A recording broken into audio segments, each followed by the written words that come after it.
Hello everyone, this is Hakaym and welcome back to some more World of Warships, and today we are taking out the Tier 4 Japanese carrier, the Hosho. And this is actually very surprising even for me.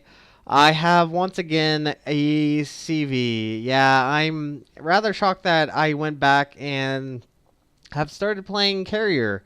I've always been tempted, even though last time this been months and months ago, I went and had the Langley. I decided I'll try the Japanese line, see if that's better, and it's fun. It's a very different style of playing compared to obviously how you normally play with the ships. It's very RTS, and it takes quite a bit of learning. Usually you will become better and better as time goes by. You understand more as far as dropping your torpedoes and dive bombers and etc etc etc. So let's go ahead and take a quick look at the Hosho. So survivability, she is fully upgraded. Have everything for her. Hit points, she has 31,800, and armor, well, it's nothing really extravagant. The engines, as you can see, are actually located here. These are where the engines, and so your citadel sits right below here. I'm actually kind of curious. I've never looked at the citadel, but that's where your citadel is, and it's very weak, very easy to penetrate. Even high explosive can penetrate it. So do be weary of that. So yeah, it's something you don't want to push in. Now, aircraft is a little bit different from the Langley. So the aircraft, the Hosho has one fighter group and two torpedo groups. The two torpedo groups do pretty good damage. You have two squadrons, four each, and that's kind of how the Japanese is, at least for the Hosho. You have four man squadron versus, I believe it's 8-man squadrons for the US line. So here, let's actually quickly jump over to the Langley. Take a look at theirs. Now, their fighters is slower than yours. So you can always outmaneuver their fighters, but they have more squads. So if you take a look at they have 6-man squads for the fighters, as well as their dive bombers and torpedo planes. So they have more planes that they can work with in a squad, while yours does not. Yours is more designed for speed, and you can get in and out fairly quickly. Now, your fighters, you always have to be careful. You really do have to plan where to engage U.S. fighters, because U.S. fighters will kick your butt, hands down. But like you said, you're faster. You have a top speed of 154 knots for your fighters, and they have a top speed of 147 knots. So yes, they can actually go a little bit slower than you, but they have more planes, and they have a stronger damage per second. I believe theirs is up to about 49 damage per second, so they will easily chew your fighters a bit. So you have to plan ahead on where to engage, and if you can, strafe. And that's another aspect I will be showing in the replay on how to play carrier, I guess. Torpedo planes damage output is 8,567. You have 4 planes, so if you get land all 4 torpedoes, which is extremely difficult at this tier because a lot of the ships are a lot smaller, and they're actually a little bit more maneuverable, so they're actually harder to hit. So something you do have to keep in mind. So if you get all 4, you do around 24,000, which is pretty good whenever you're facing off against a cruiser, which does not have a lot of health. So one good solid torpedo run can actually take out a cruiser or leave him very low on health, to where he'll be easy to be killed by your friendlies. So hangar capacity, you have 24, so you really have to be careful not to run out of your planes, because at this tier, fortunately, especially if you're facing off against tier 4s and 3s, they don't have a lot of AA, so you can always be a little bit more, I guess, more crazy with your planes than if you're facing off against tier 5s. which you can get. So do be aware of what your planes are doing. Artillery, you only have 4 secondaries. They have a range of 3.5 kilometers, and they have a load time of 8 seconds. So don't think you're going to be able to do really much of anything with your secondaries. AA defense is all right. Actually, it's not really all right. It's quite terrible. You probably won't be shooting down a lot of planes with your secondaries. They will be useful. You can shoot down 1 or 2, but more than likely they'll be able to actually drop their torpedoes or dive bombs. So be aware of that. Now, she is fast, 25 knots for her tier, at least compared to the Langley, which has, I believe, a top speed of whopping 15 knots. So Langley, 15 knots. Rudder shift time is 12.9 seconds. So the Hosho definitely has the speed, and as well as the turning circle radius is a little bit tighter, and the rudder shift time's definitely a lot quicker. So you are at least more maneuverable compared to the Langley by far. So always use that to your advantage, especially if the Langley decides to go after you, or even another Hosho. So concealment is 8.6 kilometers. Not bad. I mean, you don't want to be out front. Obviously, normally you want to kind of be behind your fleet and try to stay out of the way as best as possible. One little side note, I probably should point out the modules.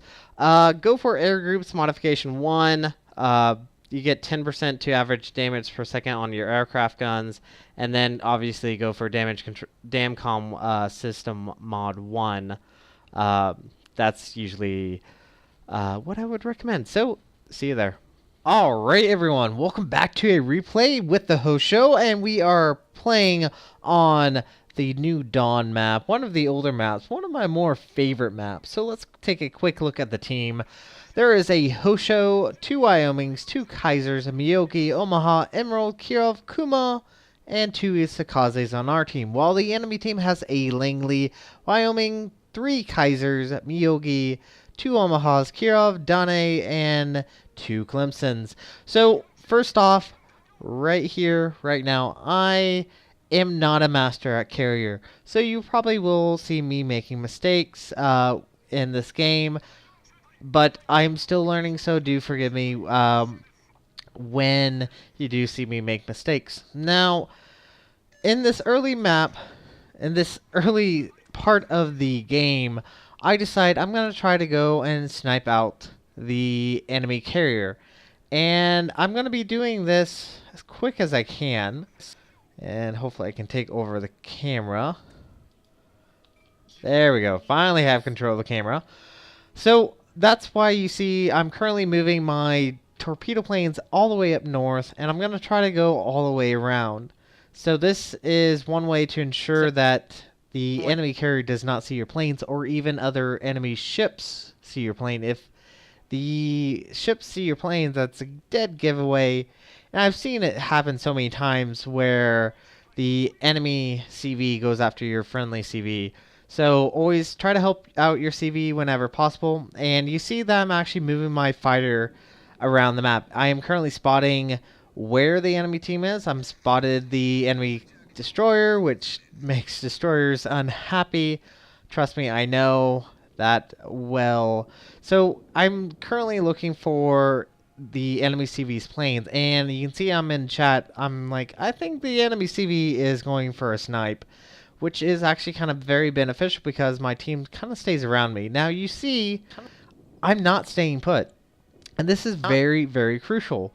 Whenever you're playing your carriers, do not stay put. You are not a air base. You're not an airfield. You're not stationary. You're a carrier. You move with your team, and you will see this actually would have killed me had I stayed still later in the game. So I'm still looking for any signs of his planes. Haven't seen them at all. So I'm currently moving my fighter back up just in case the torpedo planes got by me somehow. But my torpedo planes are actually moving down south, but there is a enemy Kaiser right there. So whenever you're playing carrier, you have a option of automatic and manual drops. Manual drops are going to be far superior. They're going to be a little bit more accurate, as well as more likely to get in close and hit your target, while automatic will fire from a far distance. Now, when you see the circle, the white circle is where your planes need to be before they can drop the bombs. The triangle is the direction, and the base of the triangle is where they will drop the bombs. And you do have to kind of figure out the distance. It takes some learning. So you can see that my torpedo planes were automatically going back to my carrier to refuel and restock, and they would have flown right over this Kaiser, and this Kaiser actually has some really good AA and probably would have chewed up my planes. Now the enemy CV finally has his planes out, and he is currently trying to go after my torpedo planes. Now I unfortunately made a misplay on the fighter squadron of mine because I accidentally sent them back to my carrier. So that was a major issue on my part. But the enemy carrier is making a major mistake right now. His fighter crafts are actually flying right over the friendly battleships, and they have decent AA, especially a upgraded Wyoming has decent AA. And you can see that the fighters on the enemy CV actually went down. So it looks like the enemy CV did try to torp the Miyogi, but you can see didn't really do a great job. Only one torpedo will make contact with the Miyogi.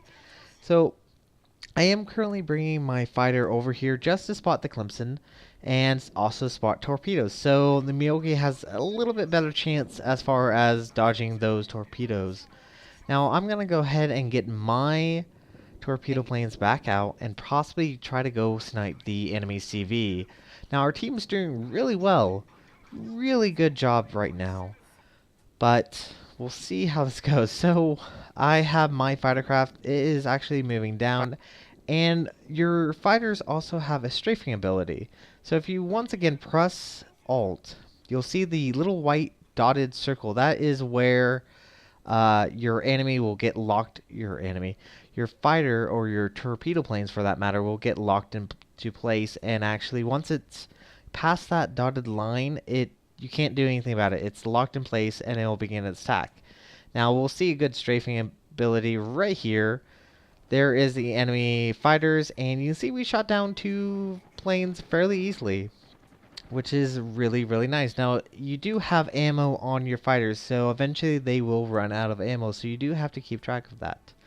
But you can see the enemy Langley has decided to kind of sit behind this island, and you can see that his friendly team's all the way on the east side, while our team is almost upon him. And here you can see that I'm dropping my torpedoes fairly far back, and there's a good reason to this. The Japanese torpedo planes, when they drop torpedoes, they will actually start to narrow in as they reach the end of their runs. So that allows more torpedoes to actually land, and there we go. We got our very first kill of the game. Pretty good. And you just kind of have to keep that in mind. Now, US torpedo planes are a little bit different. They will travel in a straight line. They don't converge to a point. And you can see here, lining up the shot, as soon as he crossed that dotted white line, it automatically went in, and the strafing goes pretty far, so nothing really will stop them while they're doing this. So you do need to keep that in mind, but you can see it used up quite a bit of our ammo. And as a good example, you can see that there is a enemy Omaha, plus there was a couple destroyers over here that are currently very close to where I was. So had I stayed there, I probably would have been dead by now. Now, you might be wondering why I'm a little bit quieter than I was previously. It was because it's actually fairly late at night when I'm recording, and I didn't realize that my brother can hear me, so he's not very happy with me recording right now. So I'm going to try to get this done as quickly as I can. Now, with the enemy carrier taken care of, I have free reign of the skies. I don't have to deal with any fighters or take care of any torpedo planes, but that also makes my fighter somewhat useless. I'm only saying somewhat. It no longer will be taking care of any enemy dive bombers or torpedo planes, but what good advantage it has is the capacity to actually spot, and that's what I'm going to be doing quite a bit. And as a CV player, you should be spotting for your team. This is very beneficial for your team. It allows you to spot torpedoes or ships, for that matter. Allows them to know the location of where everything is. So have the torpedo planes back up, and we're going to see if we can land some more shots. Now, whenever you're in a Hosho, you usually aren't going to be tiered up against a lot of 5s. Most times they're going to be 4s.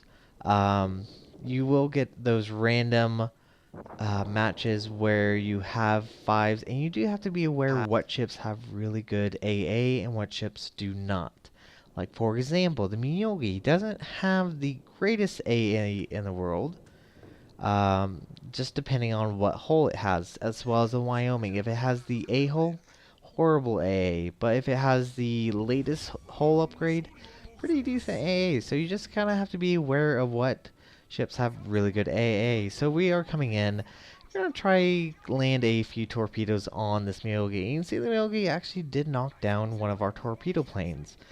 And that is actually kind of something you do have to pay attention. You have a hangar capacity. You only have a limited amount of planes that you can carry as far as what the Hosho can.